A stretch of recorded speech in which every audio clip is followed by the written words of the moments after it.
목회자 월간지를 보니까 한국 가평에 있는 필그림 수양관에서 노년 목회 세미나가 열린다, 이 사실을 보게 되었습니다. 그곳으로 갔습니다. 방을 배정받았습니다. 근데 제가 머문 방 왼쪽에 있는 방 문에 이렇게 쓰여 있었습니다. 리처드 포스터가 머문 방. 신기했습니다. 이 리처드 포스터는 미국에 있는 신학교에서 오랫동안 크리스천 영성을 가르쳤습니다. 그리고 거기에 대한 책들을 많이 냈습니다. 대표적인 책은 영적 훈련과 성장입니다. 여기에서 12가지의 훈련을 소개합니다. 이 12가지는 초대교회 성도들이 기본적으로 했던 훈련들이었는데 오늘날에는 다 잃어버려서 그런 훈련이 있었는지도 모른다고 말합니다. 그리고 의도적으로 우리가 이 훈련을 해야만 신앙생활에 많은 자유함을 누리고 인생도 자유롭게 살 수 있다고 말합니다. 리처드 포스터는 그 책에서 12가지 훈련을 3가지 부류로 나누어서 설명합니다. 그 첫 번째 훈련은 묵상의 훈련입니다. 묵상이 모든 훈련의 기초가 출발점이 된다는 뜻입니다. 그런데 그가 말하는 맨 마지막 훈련은 기뻐하는 훈련입니다. 저에게 떠오른 질문이 이것이었습니다. 하나는 기뻐함도 훈련일까? 또 다른 하나는 왜 리처드 포스터는 기뻐하는 훈련을 그 12가지 훈련의 맨 마지막 위치에 놓았을까 하는 질문이었습니다. 첫 번째로 신앙생활의 정점에 기쁨이 있습니다. 우리는 주일마다 사도 바울의 13권의 편지를 집필 순서에 따라 살펴보고 있습니다. 오늘은 그 10번째 시간입니다. 빌립보서를 읽는 순서입니다. 빌립보서는 로마의 감옥에서 집필되었습니다. 후대의 학자들이 그래서 이 편지의 이름을 옥중서신, 옥에서 쓴 편지라 이름을 붙였습니다. 바울이 어떻게 해서 로마의 감옥까지 가게 되었는지는 여러 번에 걸쳐서 나누었습니다. 그 로마의 감옥에서 쓴 4개의 편지들을 한 장의 지도를 통해 살펴보겠습니다. 지금 화면의 왼쪽 위에 보시면 로마가 있습니다. 거기 감옥에서 빨갛고 굵은 글씨로 화살표로 에베소, 오늘날 터키의 서쪽 해안 도시입니다. 이 에베소, 그리고 그곳으로부터 한 100여 킬로미터 이상 동쪽으로 떨어져 있는 곳에 골로새, 2군데 교회에 편지를 썼습니다. 에베소서, 골로새서, 그리고 두기고라고 하는 사람의 인편으로 가서 거기에 전달하도록 했습니다. 그리고 이 골로새 교회의 지도자의 이름이 빌레몬이었는데 빌레몬의 돈을 훔쳐서 도망친 종이 있었습니다. 이름하여 오네시모. 이 오네시모는 멀리 도망갔는데 로마까지 와서 바울을 만나게 되었습니다. 바울을 통하여 예수 믿게 되었고 제자 훈련도 받았습니다. 바울은 이 오네시모를 위해 빌레몬에게 편지를 썼습니다. 그리고 오네시모를 통해 들려서 그에게 붙였습니다. 오네시모를 용서해달라고. 이 편지가 빌레몬서입니다. 이 옥중서신의 마지막 4번째 편지는 빌립보서입니다. 화면 중간 위에 녹색으로 빌립보라고 되어 있습니다. 이 빌립보 교회를 바울이 개척했습니다. 이 교회를 개척한 뒤에 화면에 보이는 대로 데살로니가, 아래 지역으로 데살로니가, 그리고 베레아, 수도인 아테네, 그리고 고린도 이렇게 쭉 내려오면서 선교를 했습니다.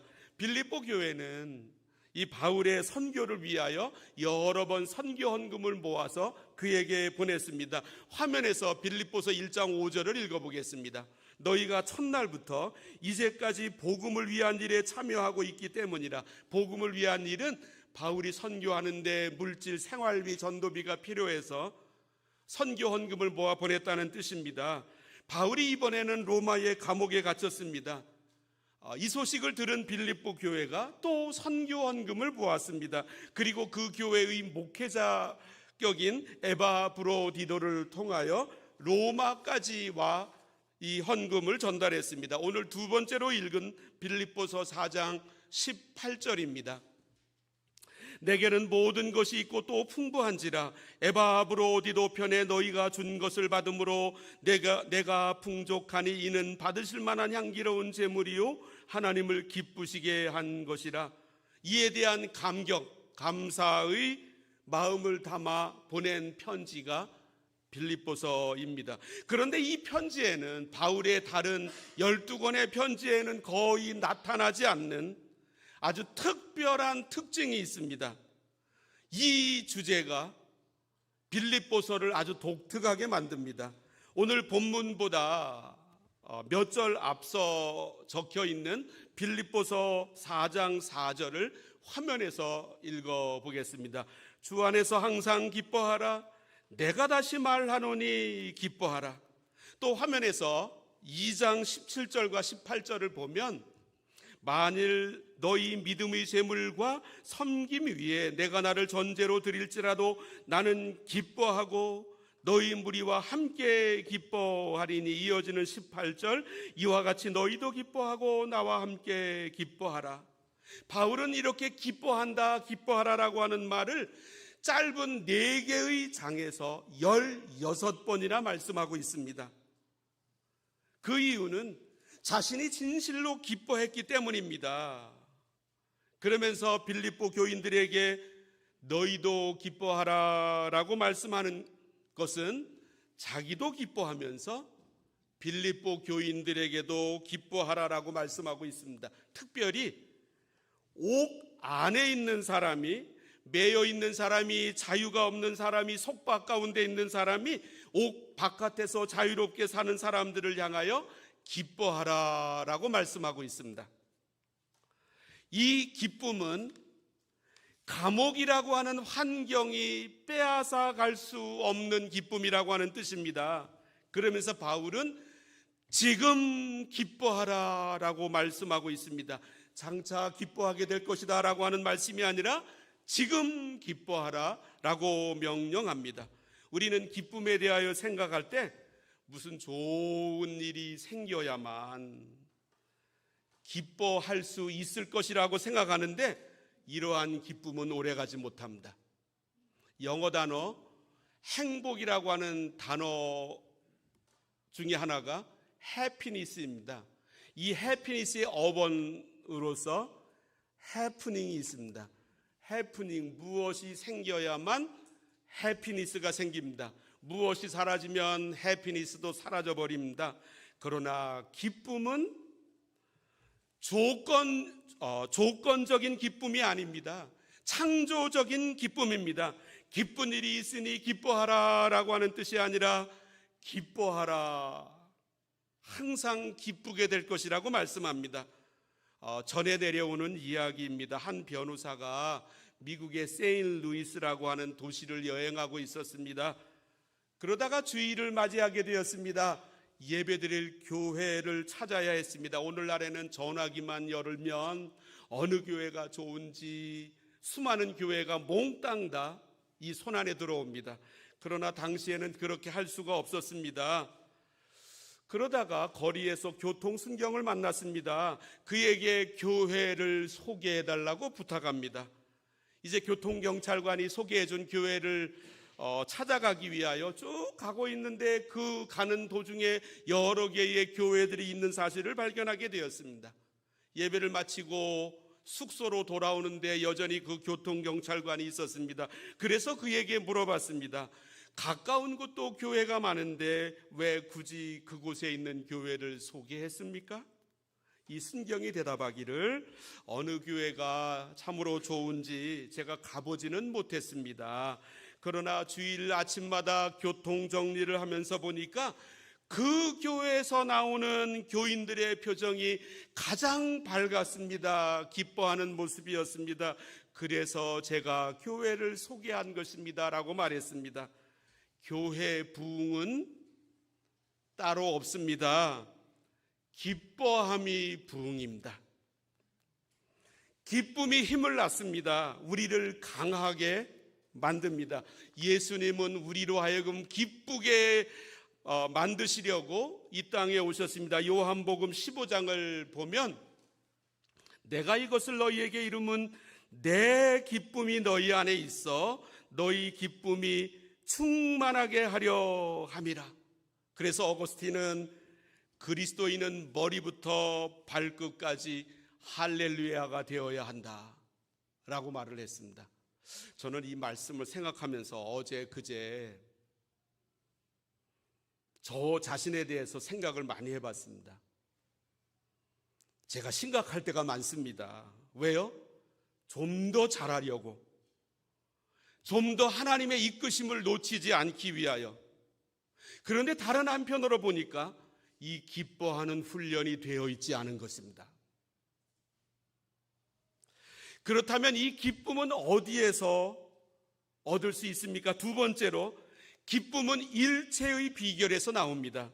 바울은 오늘 11절 12절에서 그가 감옥 안에서도 어떻게 기뻐하게 되었는지 그 비결을 말씀하고 있습니다. 내가 궁핍함으로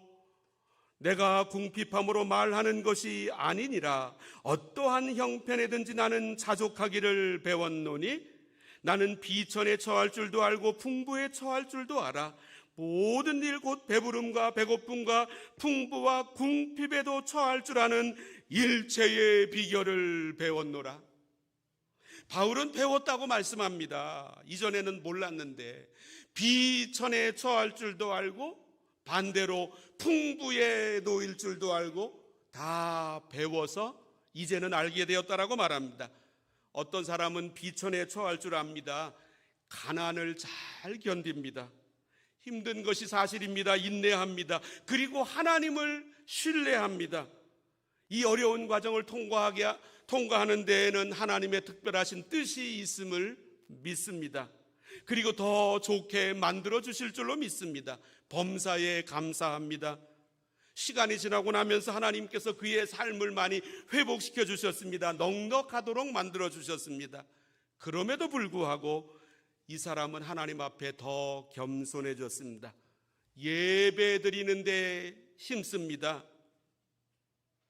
이 사람은 풍부에 처할 줄 아는 사람입니다. 바로 욥이 그랬습니다. 그가 얼마나 부유했든지 욥기는 소개하기를 양이 7,000마리요, 낙타가 3,000마리요, 소가 500결이요. 결이는 2마리 한 쌍을 가리킵니다. 소가 500결이요, 암나귀가 500마리며 종도 많이 있었으니. 그런데 그에게 아들, 딸들이 있었습니다. 생일을 맞이하여 그들이 서로 형제들끼리 모여서 음식을 먹고 지냈습니다. 그 후에 혹시 하나님 앞에 언행이 잘못되었을까봐 아들, 딸들의 명수대로 하나님 앞에 번제의 제사를 드렸습니다. 이 모습이 얼마나 귀했는지 욥기는 말씀하고 있습니다. 욥은 풍부에 처할 줄 알았습니다. 그런데 이런 사람도 있습니다. 형편이 어려웠습니다. 그러나 잘 견뎠습니다. 하나님을 끝까지 신뢰했습니다. 시간이 지나 하나님께서 그의 삶을 많이 회복시켜 주셨습니다. 모든 것이 풍요로워졌습니다. 그런데 감사가 사라졌습니다. 하나님 앞에 나오는 것이 뜸해졌습니다. 이제는 이 풍요로움으로 내가 무엇을 누리며 살 수 있을까? 여기에 초점을 맞추기 시작합니다. 우리 한국 교회 역사가 그렇습니다. 경제적으로 어려웠을 때 교회마다, 예배마다, 새벽 기도마다, 금요일 철야 기도마다 꽉꽉 찼습니다. 전국에 있는 기도원들마다 찾아오는 사람들로 넘쳤습니다. 교회가 선택 1순위였습니다. 그러다가 한국이 경제적으로 세계 아주 높은 위치까지 오르지 않았습니까? 한국에 한번 가보니까 대한민국 전체가 다 맛집입니다. 그러자 이제 교회는 더 이상 사람들의 선택 1순위가 아니게 되었습니다. 밀려났습니다. 하나님을 먼저 고려하지 않습니다. 영국의 역사가 토마스 칼라일은 말하기를 역경을 견디는 사람이 100이라고 한다면 순경, 즉 번영을 견디는 사람은 하나다, 이렇게 말했습니다. 많은 사람들이 역경을 견딜 줄 아는데 번영은 감당하지를 못합니다. 비천에 처할 줄은 아는데 풍부에는 처할 줄을 모르는 사람입니다. 반대의 경우도 있습니다. 이 사람은 풍부에 처할 줄 압니다. 자리도 높은 곳에 위치하고 있습니다. 자녀들도 잘 되고 있습니다. 그럼에도 불구하고 하나님 앞에 겸손합니다. 자신을 드러내지 않습니다. 하나님만을 높여드립니다. 예배의 자리에 서기를 즐거워합니다. 입에서 감사가 나옵니다. 그런데 어느 날인가부터 삶이 어려워지기 시작했습니다. 그의 손에서 많은 것들이 떠났습니다. 낙심이 몰려왔습니다. 하나님께서 나를 버리셨는가 보다 생각이 들었습니다. 기도할 힘도 잃었습니다. 사람들 만나는 모습도 피하게 되었습니다. 이 사람은 풍부에 처할 줄은 알았지만 비천에 처할 줄은 몰랐습니다. 바울은 이 두 가지를 배웠다고 말씀합니다. 욥이 그랬습니다. 풍부에 처했을 때 그는 하나님 앞에 겸손했습니다. 그러던 어느 날 모든 재산 그리고 자녀들까지 다 사라졌습니다. 그때 이 소식을 종들로부터 듣고 하나님 앞에 이렇게 고백합니다. 읽어드리면 욥이 일어나 겉옷을 찢고 머리털을 밀고 땅에 엎드려 예배하며 주신 이도 여호와시요 거두신 이도 여호와시오니 여호와의 이름이 찬송을 받으실지니이다 하고 이 모든 일에 욥이 범죄하지 아니하고 하나님을 향하여 원망하지 아니하니라. 하나님은 우리가 이 두 영역에서 일체의 비결을 배우기 원하십니다. 그런데 하나님께서 우리들로 하여금 배우기 원하시는 일체의 비결의 영역은 비단 물질의 세계만 국한되지 않습니다. 우리 사람들 만나는 관계의 영역에서도 이 비결을 배우기 원하십니다. 전에는 나는 이런 사람하고는 즐겨 만날 수 있지만 나하고 코드가 다른 사람하고는 만나지 못해. 코드가 맞는 사람을 찾아다닙니다. 그러나 이제는 일체의 비결을 배웠습니다. 이런 사람하고도 만나고 저런 사람하고도 만납니다. 예수님은 산상수훈에서 이렇게 말씀하셨지 않습니까? 누구든지 내 오른편 뺨을 치거든 왼편도 돌려대며 속옷을 가지고자 하는 자에게 겉옷까지도 가지게 하며 너로 억지로 오리를 가게 하거든 그 사람과 십리를 동행하고 내게 꾸고자 하는 자에게 거절하지 말라. 관계의 영역에서 일체의 비결을 배운 것입니다. 저는 아직도 이 영역이 어렵습니다. 하나님은 우리가 이 영역에서도, 관계의 영역에서도 일체의 비결을 배우기 원하십니다. 그런데 바울은 이 일체의 비결을 배웠다라고 하는 말씀 어디서 배웠습니까? 세 번째로 예수님 안에 일체의 비결이 있습니다. 바울은 이 비결을 어디서 배웠는지 오늘 본문 13절에서 소개합니다. 내게 능력 주시는 자 안에서, 내게 능력 주시는 자 안에서 내가 모든 것을 할 수 있느니라. 내가 모든 것을 할 수 있습니다. 비천에 처할 줄도 알고 풍부에 처할 줄도 알게 되었습니다. 내가 원래부터 가지고 있던 능력은 아니었습니다. 바울은 그냥 내가 모든 것을 할 수 있느니라라고 말하지 않습니다.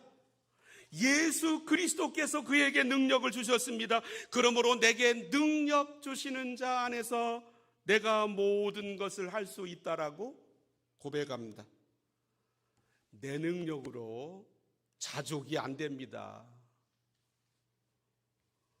옆 사람은 저렇게 잘 나가고 있는데 자족이 되겠습니까? 내 능력으로 저 사람 품지 못합니다. 그러나 내게 능력 주시는 자 안에서는 됩니다. 예수님 안에 있으면 저 사람도 내 품 안에 담을 수가 있습니다. 바울은 기뻐했는데 그가 말하는 기쁨은 환경이 주는 기쁨이 아니었습니다. 그에게는 기뻐할 조건이 딱 하나밖에 없었습니다. 주 안에서.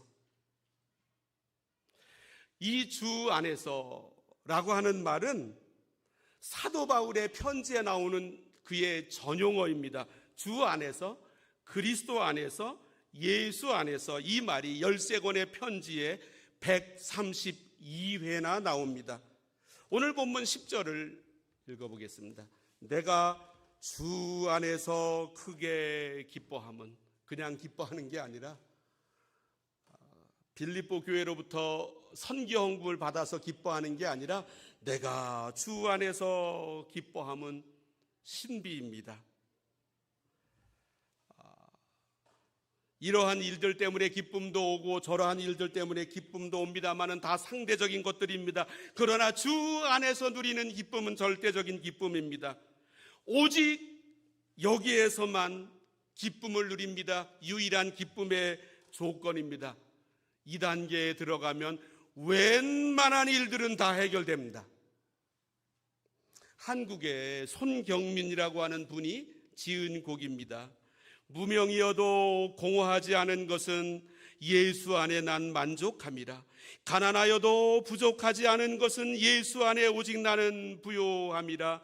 고난 중에도 견뎌낼 수 있는 것은 주의 계획 믿기 때문이라. 실패하여도 일어설 수 있는 것은 예수 안에 오직 나는 승리함이라.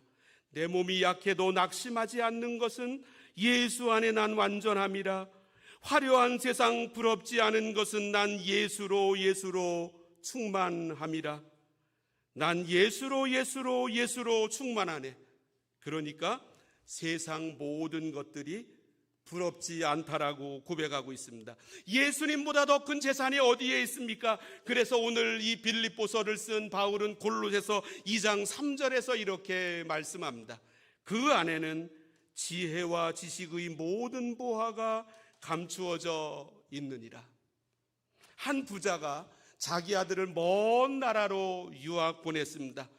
그런데 이 부자가 나이가 많이 들어 죽음을 앞두게 되었습니다. 자신의 막대한 이 재산, 아들이 돌아오기 전에 종이 가로챌 것 같습니다.